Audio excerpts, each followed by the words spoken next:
بە شانازی و خۆشحاڵیەوە بە خێراتنی جەنابی سەرۆکوەزیرانی هەرێمی کوردستان کاک مەسرور بارزانی دەکەین بۆ کۆشکی ئینگۆت برۆکر لە پێشانگای هایتەکس.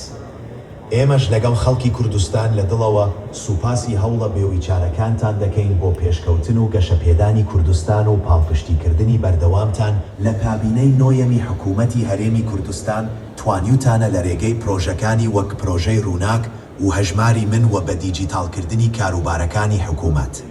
ئێمە وەک ئینگۆت برۆکر کە یەکێکین لە کۆمپانیای بازاڕە داراییە نێودەوڵەتیەکان شانازی دەکەین کە لە کوردستان ئامادەین و خزمەتگوزاری لە بواری تەکنۆلۆژیای دارایی و بەکارهێنانی زیرەکی دەستکرد لە بواری بازرگانی و بەرهێنان پێشکەشی بازرگانان و سێکتەری بانکی دەکەین و بەشداری دەکەین لە ڕەخساندنی دەرەفەتی نوێ و گەشەی ئابووری. ئەم کۆشکەش نوێترین خزمەتگوزاری لە بواری تەکنۆلۆژیای دارایی بۆ بازرگانان و وەبەرهێنەران پێشان دەدات.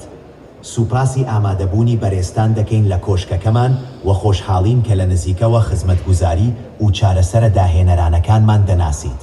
هیوای ئارامی و سەرکەوتن و ئایندەیەکی گەشت بۆ ئێوە و خەڵکی کوردستان دەخوازین.